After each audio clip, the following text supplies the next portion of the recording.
Hi, I'm KHOU 11 Chief Meteorologist David Paul, and we've got an Arctic blast heading to Houston. It's going to be bitter cold going into Sunday, Monday, Tuesday, and Wednesday. There may be a little frozen mix involved at times as well. So what we've done is we've compiled all of our coverage so you'll know what to do before and during the storm. This is critical information to keep you, your home, your car, your family safe. And download the KHOU 11 app so we can get you alerts as conditions change.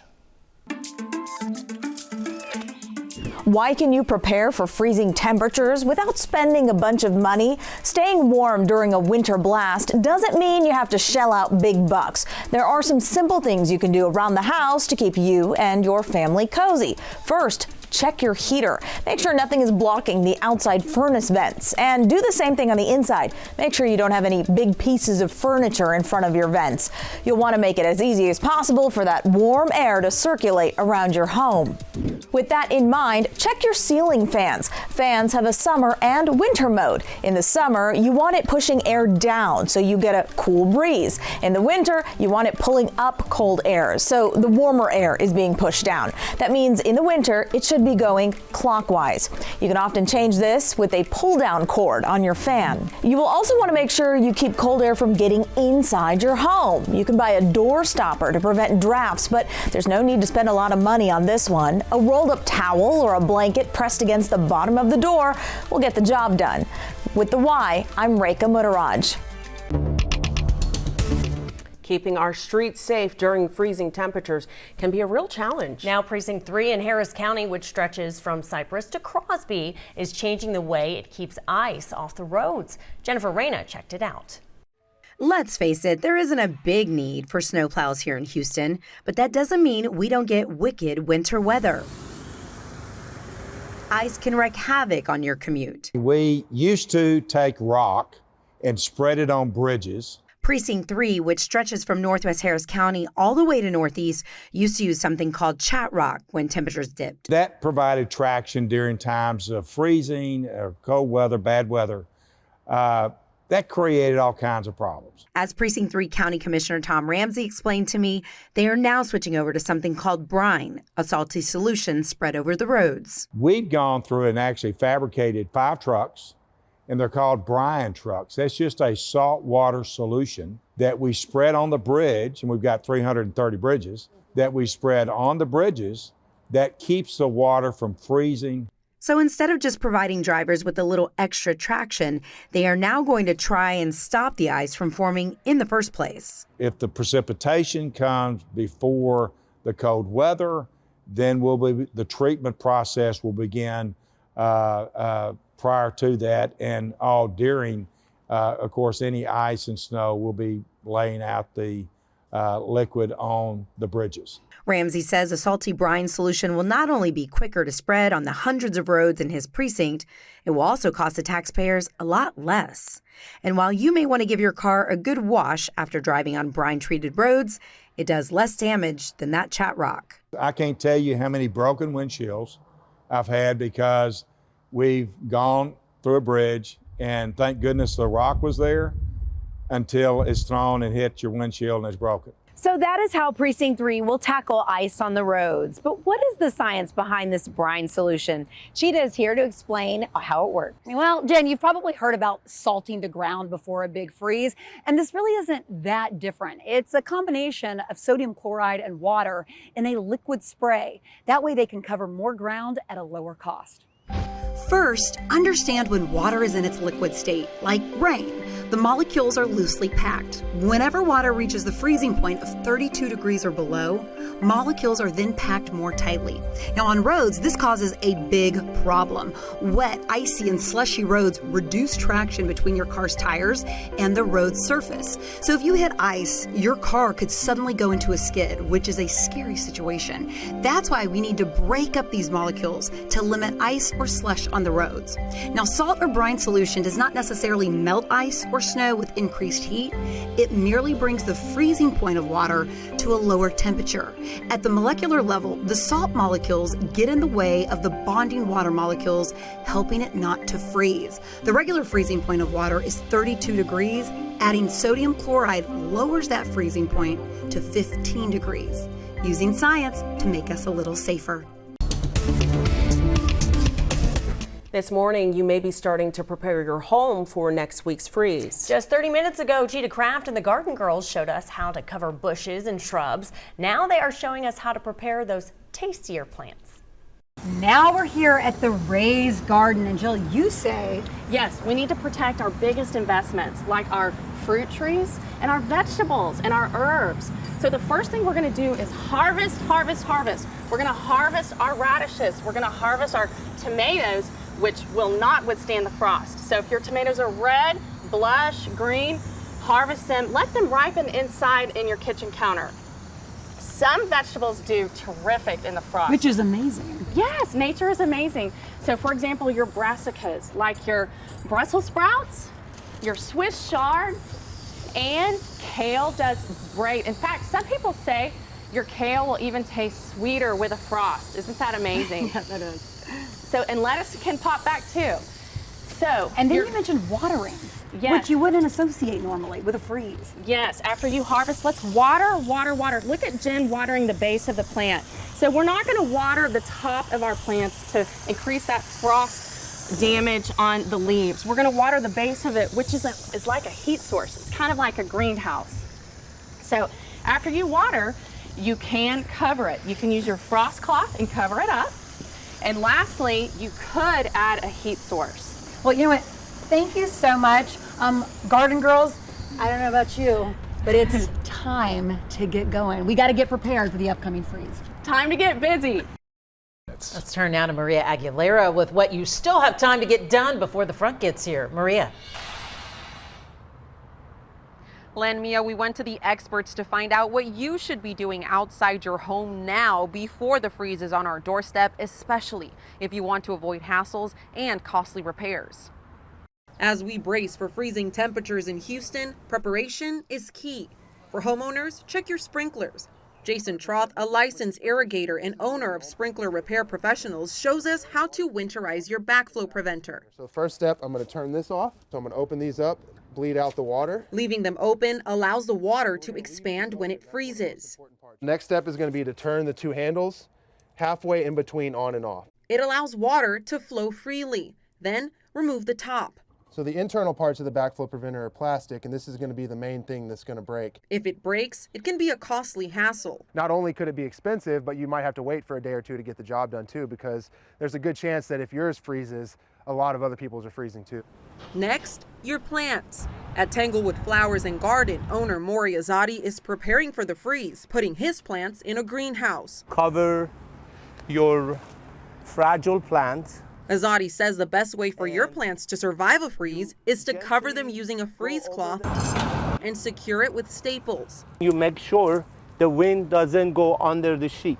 You can also use things you have at home. Usually you can use some sort of a blanket or sheet. If you don't have the staple, you can use some heavy rocks or bricks. The same goes for plants along a wall or fence. So you gotta make sure everything has tucked in and there is no room for cold air to go through.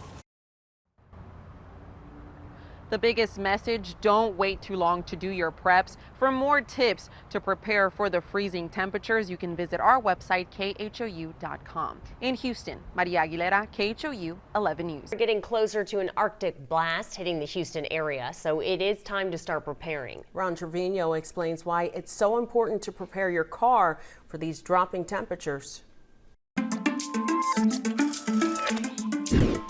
Why are there important things to remember about your car ahead of cold weather? Houston knows how to deal with the heat, but we have less experience when the temperature drops below freezing. And it's not just pets, pipes, and people you have to worry about. Cold weather takes a toll on your car. According to the Department of Transportation, in cold temperatures, it can take more battery power to start gasoline and diesel engines. When it comes to electric and hybrid cars, driving range may be reduced. If you have concerns about your battery, then you may want to have a mechanic check it out before the weather gets cold. Another issue could be your tires. As it gets colder outside, you can lose pressure, causing your warning light to go off. Experts recommend checking your tire pressure before you start driving. You can find the recommended inflation pressure on a label on the driver's side door frame. Don't go by the number on the tire itself. That's actually the maximum pressure the tire can hold. The next warning is about kids and car seats. When it gets cold, your instinct is to wrap up your kid in a big, puffy jacket, but heavy coats can interfere with how a car seat works, keeping the harness from getting a tight fit. Instead, when using a car seat, use a lighter coat, put the harness over that, then use a blanket or a heavy coat on top of that to keep your kid warm. With the Y, I'm Ron Trevino. Need to protect yourself and your family from carbon monoxide poisoning. It kills more than 150 people every year. The main causes are heating equipment and portable generators. So here's what you can do. Number one, make sure you have working carbon monoxide detectors in your home. Put one in a central spot outside each bedroom and one on every floor. Number two, have all your heating systems inspected every year. Furnaces, boilers, a fireplace if you have one, including the chimney flues and vents. And number three, know the signs of carbon monoxide poisoning. If for whatever reason the detector does not work, those can include headache, weakness, dizziness, nausea, confusion, and blurred. All afternoon, we've been giving you some suggested items, tips to get your house ready for the big freeze, your yard. Now we're talking about your car. If you do not have one already, $10.98 well spent. Yeah, jumper cables. Throw that into the back seat. And check your antifreeze. If you are low, a bottle of this, that's $9.98. A little prevention goes a long way. And finally, once all this is over, you may see your tire pressure indicator light come on your dashboard. That's because when it gets really cold, that air contracts, so then the pressure gets low. Be sure to take care of that. Fill your tires back up after this is all over. Sherman Chow reporting. Thank you. KHOU 11 wants you to be weather smart ahead of the freeze. We have all the information you need on our website, including how to protect your home and car. Just text the word freeze to 713-526-1111. We'll send you a link right to your phone. Take a look at this here. This is the 6-day forecast for energy supply and capacity from ERCOT. The blue dotted line you see here is projected demand, and the purple is forecasted supply or capacity. You can see that as we go into the future, we go from here, that gap is slowly but surely getting lower and lower as we approach the 15th, 16th, and 17th when that freeze is expected to happen. But fortunately, right now, looking at this forecast, the supply is not forecasted to outpace demand.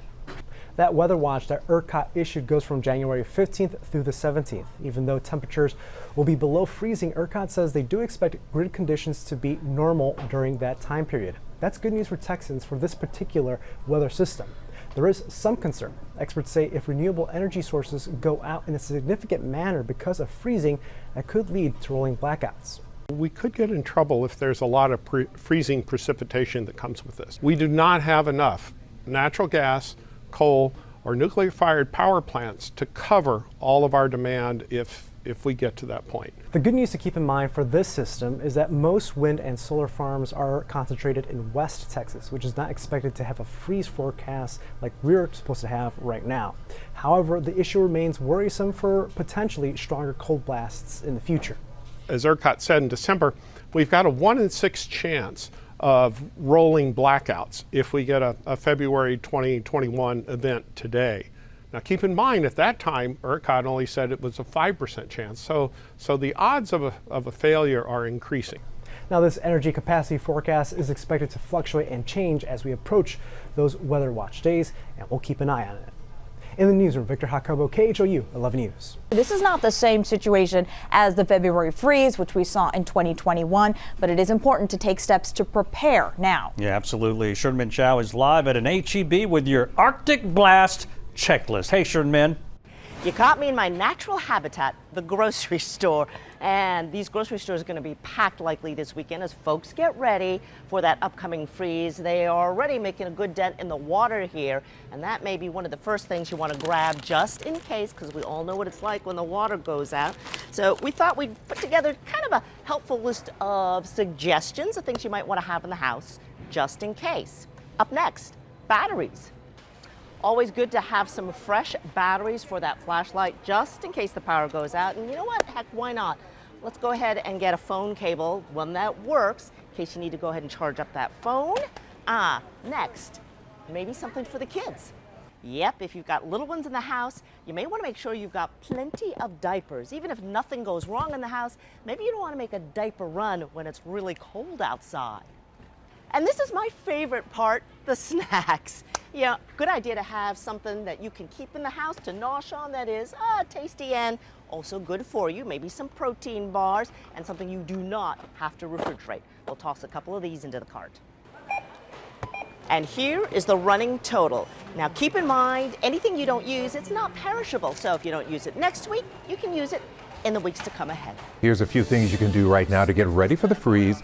For homeowners, make sure to winterize your sprinkler system. That means turning it off and draining the pipes so water doesn't get trapped and expand, which then in turn damages the system. Next, car owners, check the tire pressure. It will drop when it gets cold. And if you break down, God forbid, and get stranded in the cold weather, make sure you have some extra blankets and jackets to stay warm until help arrives. And don't forget your pets. The best place for them is inside. If not possible, put them in the garage or laundry room. If you do not protect them, you could be charged. Area hardware stores are beginning to see the rush of people prepping for the cold weather. You know, one store owner says the February freeze in 2021, remember that? Well, it taught people a few lessons in how to prepare. Katira Winfrey joining us live to explain why now is the time to do it. Katira. Well, Reka and Ron, as the saying goes, it's better to stay ready so you don't have to get ready. So you're sure to start seeing people in your neighborhood prepping. Now, one store owner says he already started seeing people buying items as early as this past weekend. Now, C&D Hardware in the Heights says this is the first time they've seen people being so proactive about getting their house ready. And today, half of the store purchases have been items to weatherize homes. He says many people have bought items to protect exposed outside pipes. He says with so many new people moving to Texas, it's a reminder it can get cold enough to cause some problems. So the items specifically made for pipes and winterization is great, but even old blankets and sheets can help keep some of the cold out to protect pipes outside of your home. Now, if you have a sprinkler system, you should cover the backflow preventers that are located above ground. One shopper says he managed to avoid serious damage during the 2021 freeze, but doesn't want to take any chances. I got some insulation for some pipes coming into my house because 2 years ago it was that terrible freeze and I don't want to relive that. I think folks have learned some really hard lessons the last 2 years, so the prep is really going well this